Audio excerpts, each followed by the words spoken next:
وأن هذا صراطي مستقيما فاتبعوه ولا تتبعوا السبل فتفرق بكم عن سبيله ذلكم وصاكم به لعلكم تتقون. أعوذ بالله من الشيطان الرجيم.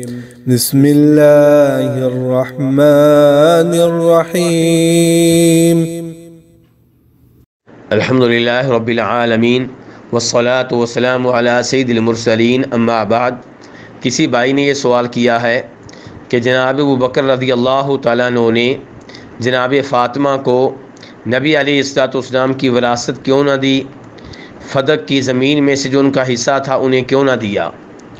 تو گزارش یہ ہے کہ جناب ابوبکر رضی اللہ تعالیٰ عنہ کا یہ عقیدہ تھا کہ نبی علیہ الصلوۃ والسلام نے یہ فرمایا ہے کہ ہم انبیاء کرام جو چھوڑ کر جائیں وہ صدقہ خیرات ہے، اس کا کوئی وارث نہیں بن سکتا۔ اور یہ حدیث بالکل صحیح ہے، اور یہ حدیث ان احادیث میں سے ہے جو شیعہ کتب میں بھی موجود ہے۔ چنانچہ کلینی نے اسے اپنی کتاب الکافی میں روایت کیا ہے۔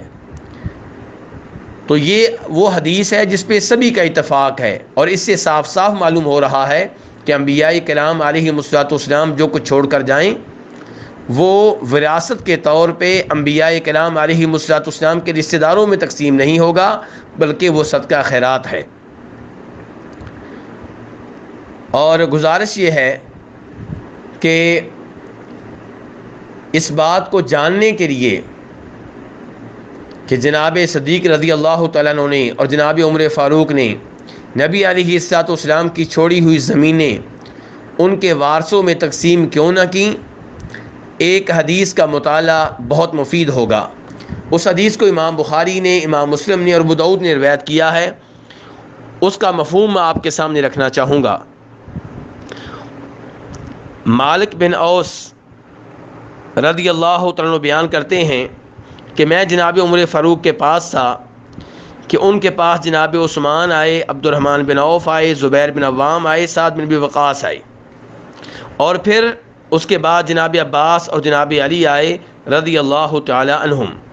جناب عباس کہنے لگے کہ اقضی بینی و بین ھذا یعنی علی، کہ امیر المؤمنین آپ میرے اور علی کے مابین فیصلہ کر دیں۔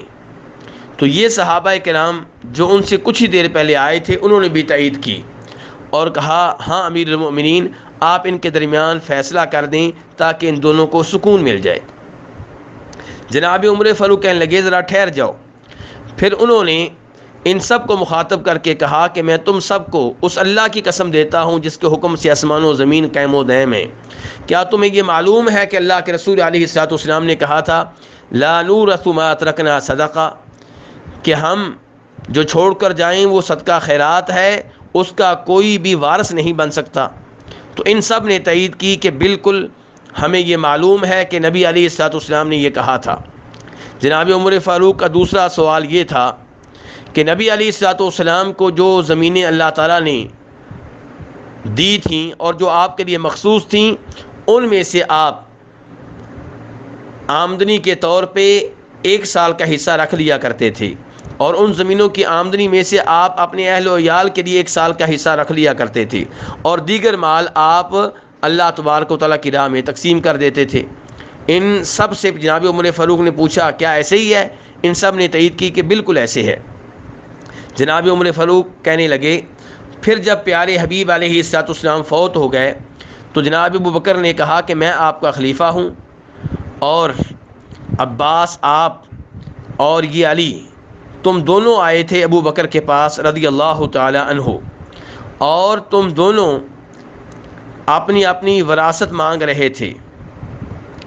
عباس رضی اللہ عنہ آپ یہ کہہ رہے تھے کہ مجھے میرے بھتیجے کی وراثت میں سے بطور چچا میرا حصہ دیا جائے، اور علی آپ یہ کہہ رہے تھے کہ میری بیگم جناب فاطمہ کا جو حصہ نبی علیہ السلام سے بنتا ہے وہ میرے حوالے کیا جائے۔ تو جناب ابو بکر نے کہا تھا کہ نبی علیہ السلام نے فرمایا تھا لا نورث ما ترکنا صدقہ، کہ جو ہم چھوڑ کر جائیں وہ صدقہ خیرات ہوا کرتا ہے، اس کا کوئی وارث نہیں بن سکتا۔ اور اللہ جانتا ہے کہ ابو بکر صدیق نے جو بات کہی تھی اس میں وہ سچے تھے، اور ابو بکر بہت نیک تھے، ہدایت کے اوپر تھے، حق کے اوپر چل رہے تھے۔ تو جناب ابو بکر نے وہی کچھ کیا جو اللہ کے رسول علیہ السلام ان زمینوں کے تعلق سے کرتے رہے۔ پھر وہ بھی فوت ہو گئے، تو میں نے کہا کہ میں اللہ کے رسول کا صلی اللہ علیہ وسلم اور ابو بکر کا خلیفہ ہوں، تو میں بھی وہی کچھ کروں گا جو وہ کرتے رہے۔ تو اے عباس، پھر آپ میرے پاس آئے اور علی میرے پاس آئے، اور اس وقت تم دونوں متحد تھے، تو تم دونوں نے ان زمینوں کا مطالبہ کیا کہ ہمارے حوالے کی جائیں۔ تو میں نے کہا کہ اگر تم چاہو تو میں تمہارے حوالے کر دیتا ہوں، لیکن شرط یہ ہے کہ تم ان زمینوں کے ساتھ وہی سلوک کرو گے جو اللہ کے رسول علیہ السلام نے کیا تھا اور جو ابو بکر نے کیا تھا، یعنی کہ انتظام تمہارے سپرد ہوگا، تم ان کے مالک نہیں ہوگے، اور وہی کچھ کرو گے جو اللہ کے رسول کرتے رہے۔ تو تم دونوں نے وعدہ کیا تھا اور میں نے یہ زمینیں تمہارے حوالے کر دی تھیں، اور اب تم آئے ہو کہ میں فیصلہ کر دوں، تو قیامت بھی قائم ہو جائے تو میں یہ کام نہیں کروں گا۔ اگر تم یہ زمینیں نہیں سنبھال سکتے تو میرے حوالے کر دو۔ تو اس تفصیلی روایت سے معلوم ہوا کہ جناب عمر فاروق رضی اللہ تعالیٰ عنہ نے یہ زمینیں جناب عباس اور جناب علی کے حوالے کر دی تھیں، لیکن بطور مالک نہیں، بطور وارث نہیں، بلکہ بطور منتظم، تاکہ یہ ان زمینوں میں وہی کچھ کریں جو نبی علیہ السلام کرتے رہے تھے۔ اور وہ کیا کہ ان کی آمدنی میں سے 1 سال کا خرچہ آپ علیہ السلام کی بیویوں کے لیے مخصوص کر دیا جائے، اور باقی جو مال ہے وہ اللہ کی راہ میں تقسیم کر دیا جائے۔ تو اس حدیث سے اور اس روایت سے بھی پتہ چلا کہ ان سب صحابہ کرام نے اس حدیث کی تائید کی کہ واقعی یہ نبی علیہ السلام کا فرمان ہے۔ تو اس لیے جناب صدیق نے، جناب عمر فاروق نے، دیگر صحابہ کرام نے ان زمینوں کے تعلق سے وہی کچھ کیا جو نبی علیہ السلام کی حدیث کا تقاضا تھا۔ اور یہاں پہ یہ بات ذہن میں رہنی چاہیے کہ جناب ابو بکر نے اگر جناب فاطمہ رضی اللہ تعالیٰ عنہا کو بطور بیٹی وراثت نہیں دی، تو انہوں نے جناب عائشہ کو بھی بطور بیوی وراثت نہیں دی، جبکہ جناب عائشہ ان کی بیگم تھی۔ جناب عمر فاروق رضی اللہ تعالیٰ عنہ نے اپنی بیٹی جناب حفصہ کو بطور بیٹی نبی علیہ السلام کی زمینوں میں سے بطور وراثت کچھ نہیں دیا۔ اور پھر یہ بھی ذہن میں رہے کہ ایسا وقت آیا کہ جب جناب علی خلیفہ بنے تھے، خود انہوں نے بھی ان زمینوں کو اپنے بیٹوں میں بطور مالک اور بطور وارث تقسیم نہیں کیا، انہوں نے بھی ان زمینوں میں وہی کچھ کیا جو نبی علیہ السلام کرتے رہے، جو جناب صدیق کرتے رہے، جو جناب فاروق کرتے رہے، جو جناب عثمان کرتے رہے۔ تو اس لیے اس بات پہ کوئی حیرانگی نہیں ہونی چاہیے، جناب صدیق نے وہی کچھ کیا تھا جو نبی علیہ السلام کی شریعت کا تقاضا تھا۔ واللہ تعالی اعلم۔